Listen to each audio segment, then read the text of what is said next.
It's all to do with an internal sense of being in the right place at the right time. That is another key. Welcome to Unhinged, separating faith from fiction.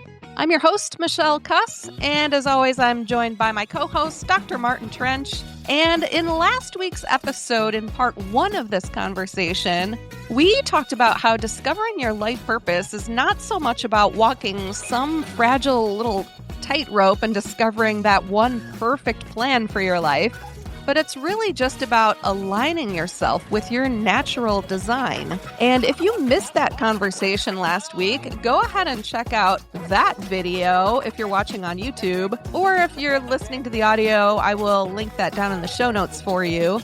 And this week in part two, we're going to dive deeper and we're going to look at what does it actually look like to discern God's will in real life, and what happens if what you thought was plan A falls apart? And how do things like timing and seasons and personal growth shape your calling? And Martin's going to share an interesting story from his own journey, a personal retreat that he took, reflecting and writing out his future job description. And it's something that some of you actually maybe want to try as well. So if you've ever wondered whether you've missed it, maybe you've missed God's call on your life or something like that, no worries. And this episode is for you. So if you're ready for that, let's get unhinged. It comes from the book of Ecclesiastes. Ecclesiastes 9:11. I have observed something else under the sun. The fastest runner doesn't always win the race, and the strongest warrior doesn't always win the battle. The wise sometimes go hungry, and the skillful are not necessarily wealthy. And those who are educated don't always lead successful lives. It is all decided by chance, by being in the right place at the right time. Even when you feel you know what your life purpose is, and you try to do it, sometimes it just does not work out because you're in the wrong place. Or maybe it's the wrong time. It's like Abraham goes in with Hagar and has Ishmael. That was not what God was talking about. That wasn't the child of promise. He acted too soon. Yeah. Moses, when he killed the Egyptian and had to flee, if you actually study the prophecies, he did that 10 years too soon. The prophecy was Israel would be in Egypt for 400 years. They had only been there 390 years and he killed the Egyptian. So we can do things in the wrong place. Like there are people, you could be perfectly designed by God to do something, but it's never going to happen with the people that you're with right now. But there's another group of people there who are waiting for you. Again, it's this square peg and the square slot thing. Not only do you have certain gifts that fit into a certain purpose, there's maybe a certain place for that to happen. There's maybe a certain time in your life that now is the time for that door to open. And so everybody's path is different. And so Paul doesn't say, here is the path for being in God's will. He said, here are some keys for learning to know what God's will for your life is. Paul doesn't tell us what God's will for our life is. He tells us how we can learn to know it for ourselves. Yeah. Can I just say something about the being in the right place? Because I was fully convinced at my previous church I would be there forever. I'm never leaving this church. This church feels like home. This worship team is my family. We're going to do stuff together. There were words on the house, prophetic words over the house about our sound and our music. And we had this whole idea of, we had prophets come in and prophesy over us, that kind of thing. So I thought, this is it. Like, this is God's plan for my life. Like, we're going to make albums and play arenas and be home for Taco Tuesday and all that stuff. And then it just didn't pan out and the church closed. And, I had to go through a season of like, is that it? Like, is it over? Is the dream dead? So I think there's a thing too of like, if there was a plan A that God had, there's another plan A. Like somehow he can orchestrate the next plan A in your life. Like it's not even a plan B. It's just he redirects you. Yes, and again, we've got this idea of God's will for us being that everything that we should do in our life, God has already decided it, and we need to find out what that is and do it. Mm-hmm. But that's not what Paul's saying here. It's not what it's even in Jeremiah. God acknowledges the gifting that he gave to Jeremiah before he was in his mother's womb. Yeah. But he didn't say, and you're going to live at this address, and you're going to drive this brand of chariot, and you're going. Do you know what I mean? Yeah. Yeah. It's like you are still free to live your life, to make decisions. Yeah. Oh, this door has now closed. I thought I would be going down this path for a long time, but this door has now closed. I understand that God does know the end from the beginning, Mm-hmm. but he has chosen to enter into a relationship with us, which means we are in this dynamic relationship with God where doing something might be the right thing for us to pursue, and we feel that God is encouraging us to pursue it, even though he knows it's going nowhere. Mm-hmm. Okay, let me give an example. Many years ago, I lived in Scotland, and I knew for sure that my time at the church I was pastoring was up, and that Mm-hmm. God had something else for me, but I didn't really know what it was. So I actually went through this process of discovering God's will for my life that we're talking about from Romans 12. And then after that, I had like the perfect job. I wrote down my perfect job description. Mm-hmm. This is what I should be doing, and this is what I shouldn't be doing, right? Pastoral And counseling out. counseling, no, don't come to me. Yep. So but I still didn't know where I was going to be doing it and who I Mm-hmm. was going to be doing it with. And I spoke to a friend who said, why don't you just go online and find out what jobs are available? Which was totally against everything I had been taught. The Holy Spirit would lead me and all of this kind of stuff. Yeah. God would speak to someone and speak to me and bring us together, which does Mm-hmm. sometimes happen. But Yeah. and so I thought, okay, I'll do it. So I went online, pastor jobs. It was the first time I ever did it. Mm-hmm. Boy, there's a million of them out there. 500,000 of them are in Texas, but there's a million. It's a big state. And, oh my goodness, the expectations and the job descriptions that some of them have is Oh. unrealistic. Mm. We're looking for a pastor who will be the CEO of the church. He will be an expository Bible teacher. His office will always be open when people need to come and see him. He will be involved in personal evangelism out in the community, witnessing to all the businesses. His wife shall lead the children's ministry. And it's like, even Jesus doesn't fit your job description. Do you know Yeah. what I mean? Yes. But I was Wow. looking for ones that matched this job description I now had. Yeah. I found 3 of them. Uh-huh. One of them was in the north of England, in Yorkshire, in the city of York, which is my favourite city in the UK. Really? When I saw this, I thought, oh my Oh, goodness, we this can must move be to, it. this must be it. Another one was in Southern California. Also a great place. I mean, Yeah. Oh, I mean, like it was a surfing place and all of that. And I thought, oh, well, good weather, surfing, that would be good. yeah. And then the third one was in some godforsaken place Edmonton. called Edmonton, Alberta, Canada, where the Well, temperature that couldn't be the right place. -35. No, that's not. That's definitely not God's will. But anyway, I sent my resume to all 3. Yeah. And I prayed that God would close the 2 wrong doors and leave the one right door open, Mm-hmm. which is a perfectly valid biblical prayer, right? Mm-hmm. From Revelation. All 3 of them wanted me to come.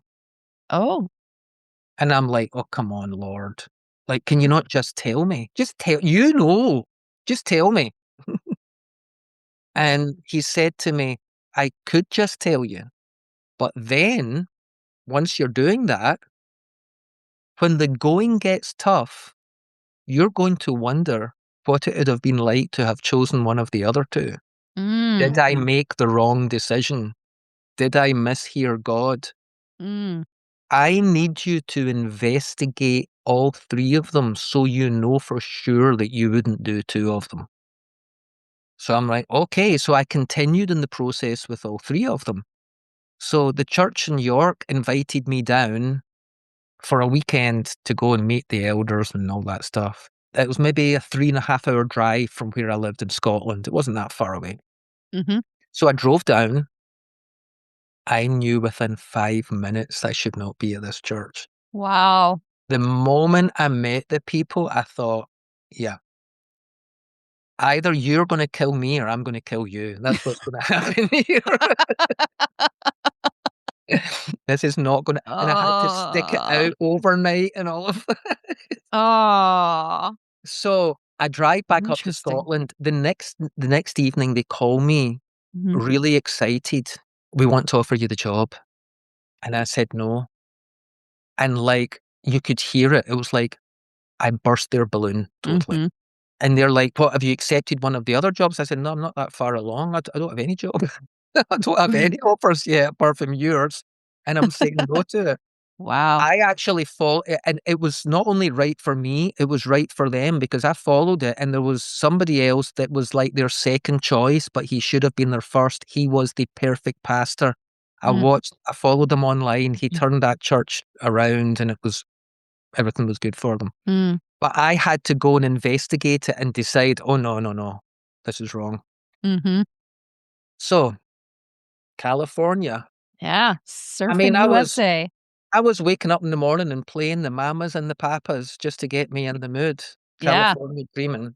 Yeah, Beach And Boys. yeah. And so then I got an email from, I can't say his name, but a pretty well-known author and speaker in the charismatic movement who said to me, "Martin, I know we've never met, but I know who you are, and I am emailing you to urge you to withdraw your resume from that church in California. The church is toxic," he said. "They have fired more pastors than any church I have ever met. Mm.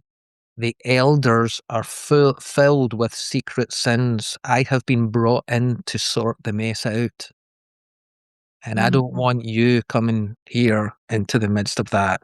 Mm. So Wow. by continuing to investigate that church and by continuing to let the application go through, Yeah. it alerted somebody. And I will, wow, and they reached out to you. yeah. And then they said, "Never mention my name." Yeah, I mean, they didn't have to do that, but I know that. wow. I know. Wow. So I pulled out of that. And then the elders in the Gateway contacted me and they knew about that I was looking at two other options. And I told them that I'd pulled out of them, and I remember them saying, "Well, like, we've not offered you the position yet. Like, you've pulled out of those two other ones." And I said, "Yep, I know for sure I don't want to do those two. Even if you don't offer me the position, I don't want to do those two things." Mhm. I've investigated them, Mhm. and they did offer me the position. And I came over to a church that had 74 people in it at the first service I was at. And 10 years later, it had over 1,000 people in it. Wow. And I thrived in that church. I loved that church. I was in the right place at the right time. And Mhm. they were a square hole and I was a square peg, and we fitted perfectly. Mm. Now, God could just have told me that up front, but he wanted me to investigate all of Mm. that so that I could get those things out my mind. You Yeah, you know? wouldn't have the questions.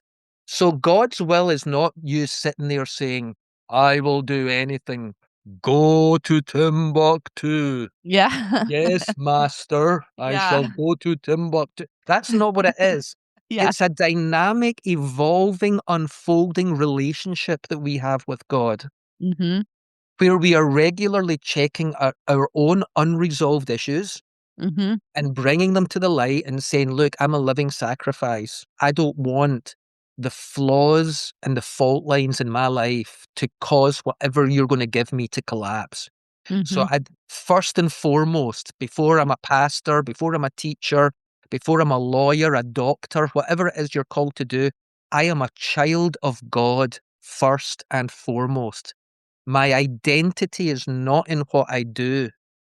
My fulfillment is in what I do. When I discover my life purpose, not only am I fulfilling my life purpose, I am feeling fulfilled as well. Yeah. A sense of fulfillment is in your life purpose, but my identity is not in what I do. It's in I am a child of God, right? Yeah. And I love that you clarified that. that's first and foremost. Now I'm going to start changing the way I think. I'm not going to think like the ministry machines that I see out there and self-promotion and this, that, and the next thing. There's nothing wrong with having good adverts. There's nothing wrong.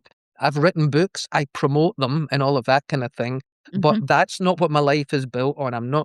I am being transformed by the renewing of my mind. I'm letting God change me into a new person as I change the way I think. People might tell me this is the way to go, that's the way to go.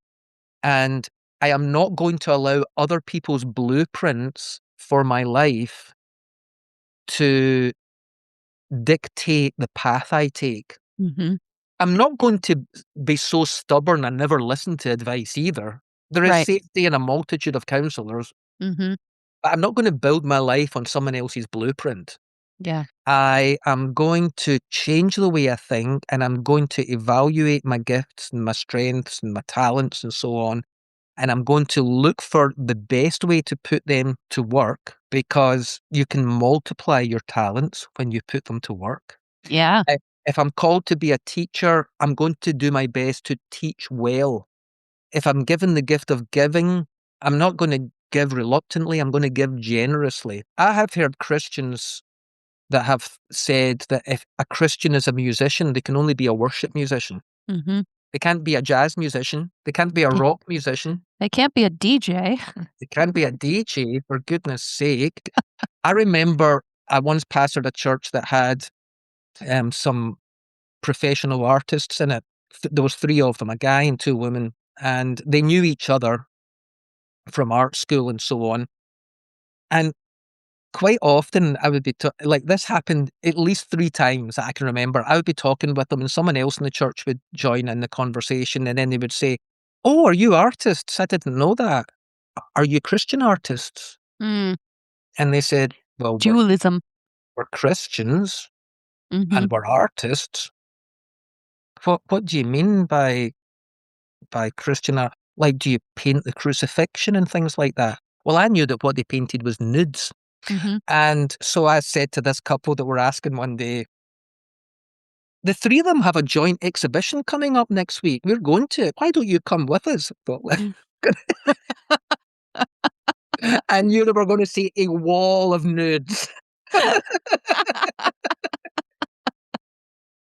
And I remember meeting it. I remember they didn't know how to, like, they actually did come and they didn't know how to I mean, like, they had to admit that it was skillful art. And I remember the woman saying to me, "So it's not like naked live people they paint?" And I said, "Oh yeah, it is." Where did they get them?" I said, "There's a burlesque dance company that they hire the women from." And it's like, they just did not know how to compute that at all, you know? No. So it's like, if you're What an does that? artist, Yeah. you have to be a Christian artist. If you're a musician, you have to be a Christian. Now, here's the truth. A musician might, at some seasons in their life, be a worship musician. They might, in other seasons of their life, be a session musician and helping other recording art. But music is their life. Music is their purpose. It will evolve throughout their life, and them and God will work out what they should be doing, when they should be doing it, what is the right place, the right time, the right people. It's all fluid in that sense. Yeah, goes back to the dynamic relationship. It does. Yeah. It does. That's really Now, good. so I was a pastor in Scotland. I had been the assistant pastor of a church. Then I had went and planted another church that had been there for, I don't know, about 10 years, and it had grown pretty significantly. And then I had moved to another place to start a church, which really struggled and wasn't growing that well. And on top of that, the churches I used to lead were kind of charismaniac type of churches, because that's what I was at the time, you know? And then I kind of matured beyond that. Mm-hmm. And then I realized that I no longer fitted the church that I had built. But I also realized I couldn't change it because all the people who came to it loved all that stuff. They loved to shake, rattle, and roll, and Yep. all of them. Okay. Yep. And I was done with it at that point. So I am praying, trying to find out what God's will for my life is. I feel like I know it was time for me to move on. And I'm studying this passage in Romans 12, and I see these three things that I need to do. So I decide to put myself in a weekend retreat. I take 3 days off and I drive to an area in Scotland called the West Highlands because I knew I couldn't get a cell phone signal there because of the mountains and stuff. And I knew there's no way I'm going to get a cell phone signal there. I wanted to be alone, just me and God. Mm-hmm. Okay. So I'm out there. For anybody that knows the geography, it was past Inverary, Kilmartin area. Well, I went to Kilmartin area because Kilmartin means Saint Martin's Cell. I I like went it. there and I decided I was Saint Martin. I would go and hang out there. Mm-hmm. And In your cell. all I took a Bible, not the Bible I currently used. I took an old one that had years of highlighting and dates written in it, Mm-hmm. right? And I took a journal where I'd written down all the dreams and visions and prophetic words and scriptures that had come alive to me over the years. I took that and I took a notebook. That was all I took. Mm. Day one, the first day, I spent the whole day dedicating my body as a living sacrifice. Now, by the whole day, I mean, I went out for a walk among the sheep and things like that, got some fresh air. But when I was reading the Bible, when I was praying, when I was meditating, I was focusing on, Lord, what areas of my life have I held back from you? And what unresolved hurts and wounds have I got that could fester away in there and all of that kind of stuff? I spent a whole day doing that and writing down everything that came to me. And it was funny. I was expecting the thing that came the clearest to me was stop watching such violent movies like Kill Bill and things like that. I'm like, what? Really? Okay. I was expecting something else, but anyway, so I was I did a whole day of that, right? Yeah. Then day 2 was be transformed by the renewing of your mind. And so what I did that day was I spent the whole day, apart from when I went out for a walk or whatever, or drove down to the local village to go to the fish and chip shop to get something to eat. Apart from that, I spent that whole day reading the highlighted bits in my Bible, the words that God had given me over the years, Mm. and reading my journal, and I wasn't trying to find a blueprint through it. I was just going to fill my mind with everything God said to me over the years and just let it settle, you know? And so I did that for a whole day. And then on the third day, it was have an honest evaluation of yourself and of what gifts you have and don't have. So I got my notebook and I put a line down the middle. And on one side, I wrote down all the gifts that I knew I had. I didn't do what that woman did. I didn't write every gift imaginable. Yeah. And in the other column, I wrote down all the gifts that I knew I didn't have. And I'm not just talking about spiritual gifts in the sense of prophecy and discerning of spirits, but public speaking, all of that kind of stuff, right? Yeah. All the stuff I was good at and all the stuff I wasn't good at. And unsurprisingly, all the stuff I was good at, I enjoyed doing. And all the stuff I wasn't good at, I did not enjoy doing. There was no pleasure in doing the things I wasn't good at. But the things I was good at, the things I was gifted in, that was good and pleasing and perfect. So then after that, I thought, okay, let's go further. Let's do personality traits. I already knew what my personality profile and various things was, but I thought, Here's all the things I like, and here's all the things I don't like. And I thought, okay, I'm going to really be honest in my evaluation with myself. Here's all the kinds of food I like, and here's all the kind of food I don't like. Here are the movies that I like, and here's the movies I don't like. Here's the music I like, and here's the music I don't like. Mm-hmm. No one else was going to see this. I didn't care if somebody judged me for liking something that they thought I shouldn't like. And I didn't care if they judged me for not liking something that all Christians should like, you know? Mm-hmm. I was just totally honest. And it was like I finally accepted who I was. And then that night, before I went to bed, I wrote based on these 3 days, here is my dream job description. And I wrote it down.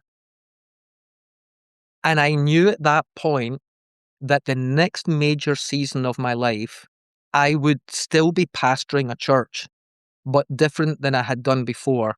I was going to be a lead pastor who focused on two things: mentoring a staff team and teaching. A teaching ministry and a mentorship ministry. And that I would need a church like such and such. I would need these kind of staff members in place. I knew exactly what the square hole looked like that my peg would fit into, right? So I came back with my job description. Now, before I went on that 3-day thing, a very close friend said to me, I know you're going away on this, and I've been thinking about you a lot, and I've written some stuff down for you, and handed me an envelope, which was really thick. And I felt a red flag. I felt the Lord said, don't open that till the very end. And I had my job description and I knew what I should be doing. And then I opened his letter. The opening sentence was, you shouldn't be leading churches. You suck at it. What? Mm-hmm. Yeah, that's a red flag. And then the next sentence is, what you should be doing is you and me should start a ministry where we just travel around the country together and put on one-night events. Which was the exact opposite of the 3 days conclusion that I had come to. And it went on for pages. What? And I thought, isn't it amazing how different other people view you than the way you view yourself? Yeah. Like, this guy was somebody I had known for years, and he got me 100% wrong. Wrong. Wow. But if you went into that weekend just looking for a prophetic word or some kind of, word from somebody else, you open that thing up like, oh, I guess this is what I should do. I mean, I know you wouldn't do that, but Yeah, there are people who do that. that's right. So, And yeah, there have been times I'd be tempted to do that. You're desperate to get a word or something. yeah, yeah. So that shows you that this process, it's you and God. Mm-hmm. It's you and God. Now, if you come out of this process with some wacko idea of yourself that everyone in the world says you're delusional, then maybe you should listen to that. You know what I mean? It's like, it is possible for you to deceive yourself. Absolutely. But if you can dedicate your life to God in a way that you're allowing the searchlight of His Spirit to expose to you the unhealed and dark shadow areas of your life, and you can deal with that first. If you can get all the thinking of the world, including the letters that other people give you, you can get rid of all of that and renew your mind. Let God change you into a new person. I said in a previous podcast that when I used to be a church growth consultant, one of the first things I would do when I would go to a church is to say, what words has God spoken over this church that have not yet been fulfilled? Yeah. Well, that's something to do with yourself too. Now, you might decide that some of those words did not come from God and you're going to get rid of them. But the things that you know that God has promised you that have not come to pass is a good key for you to begin to work out, would I thrive in that situation if it did come to pass? Am I gifted and skilled that would be the perfect life for me? So it's between you and God, and you work out what you're like. Now, I did it in one weekend, but other people will be different. It will be over a long period of time. Things will unfold. Everyone's life cycle is different, and everyone has a unique path. Remember, it's narrow for a purpose. It's your unique path. But everyone will only feel fulfilled, feel that life is good, that it is bringing pleasure to them, that they are living the life that they were perfectly designed to live when they know their life purpose, when they know what God's will for their life is. And God's will is not highly detailed, it's general. Yeah. You get to choose. It's like that verse in Jeremiah where it says, I know the plans I have for you, declares the Lord. It doesn't say, I know the one perfect plan. Mhm. And if you don't get on that plan, you blew it, baby. Yeah. It's Yeah. like he has plans for Mhm. us and they can look different in different seasons. I love that. And it just, when you were telling me about your weekend, which by the way, that's a great idea for people listening to this podcast to take some time and do that. One of the things I did when I was there was I was pretty close to a place called St. Columba's Cave. St. Columba was a Celtic apostle who Mhm. planted churches all over the west of Scotland, and he had this cave that he would go to pray in, and it had a bit outside, a bit of rock, which is called Pulpit Rock, Mm. because all the locals would come to him to be healed. And he would stand up on that rock and read the scriptures and pray, and then he would come down and lay hands on them and they would be healed. This is like 1,500 years ago or something like that. So I went and spent time there too because it Mm. was close. Cool. And so, and I enjoy that. There's stone circles in the area, and I went to the stone circles and so on because I love all that ancient history stuff. Mhm. And just doing things that I enjoy doing, being in an experience of enjoyment makes it easier to hear from God. That's a good word right there. And sometimes we can get so into our work or our stress or our whatever, Hmm. we forget the things that we love to do. We forget, oh, this makes me come alive. This is fun for me. I went through a time where I would start thinking about what did I love to do when I was a child? Hmm. What could I get lost in as a child? Sometimes you have to go all the way back to that. But when you were sharing your story about the retreat, it reminded me that we both separately, like completely independently of each other, wrote a curriculum, Called Finding Your Finding Your Fit. Fit.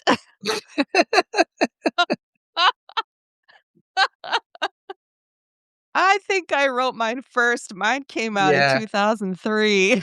yeah, I'm sure you did. Yep, I'm sure you did. But, yeah, Finding Your Fit, which I would completely overhaul that now, but, that was my master's, Eh, project back in the eh, day. Well, there is one last thing about discovering your life purpose that I need to mention as well, and that Yeah, is yeah, go for it.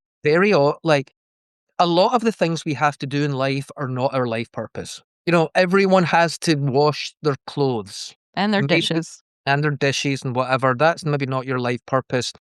And I have come across younger people, like in their 20s, late 20s or whatever, that, no, I'm not doing that job because that's not the dream in my heart and all of that kind of stuff. And it's like, Mhm. you need a lot of experience too. It's good to have life experience. You can't only do the thing.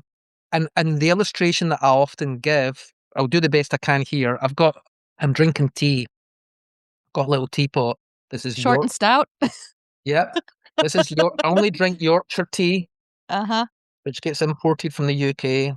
Yeah. From So, York, your favorite place? yeah. Yes. So what I usually do if I'm doing this illustration is I'll have a teapot, but not a glass one like this. I'll have, it's pottery I've got. I'll have a vase or Mhm, a vase for those of you mhm, who can't speak proper English. mhm, And I'll have a teapot, both made of the same white china or something like that. Okay. mhm, And I'll say, look, this vase was designed to hold flowers, to display flowers. That's what it's designed for. And this teapot was designed for making tea. Now, if somebody gave you flowers and you didn't have a vase, you could use the teapot. You could fill the teapot with water and you could stick the flowers in it. You could even stick a flower in the little spout sticking out, and mhm. that would do. Or if you wanted to have tea, If you wanted to make a pot of tea, but you never had a teapot, I suppose you could put tea in the vase and pour boiling water in it, and you could make tea in the vase. Mm-hmm. Neither of those things are ideal, but they are possible. And so there are lots of times in life that we will do things that we were not ideally molded to do. So I'm taking this from the idea of God is the potter and we are the clay, Mm-hmm. right? So we don't get to decide what our gifts or our purpose is. We discover them. Mm-hmm. Shall the clay say to the potter, why did you make me a teapot? I wanted to be a vase. You know, the clay will say, look, the potter has made me a teapot. My ideal life is to make tea. Sometimes I might display flowers. Sometimes I might do other things. All of us have to do other things in life. Yeah. But when we're doing the thing we were designed to do, when the flowers are in the vase and the tea is in the teapot, you know, everything is good. That is what they were designed for. Mm-hmm. That's good and pleasing and perfect. Mm-hmm. And if the vase gets jealous and wants to be a teapot, how's that working out for you? Yep, not very well. Yeah, that's another issue that can come up with And that. another thing about the parable of the talents is, you know how the master gave 3 talents to one person, 2 talents to another, and 1 to another? Mm-hmm. It's an interesting word there. It says, he distributed the talents according to their ability.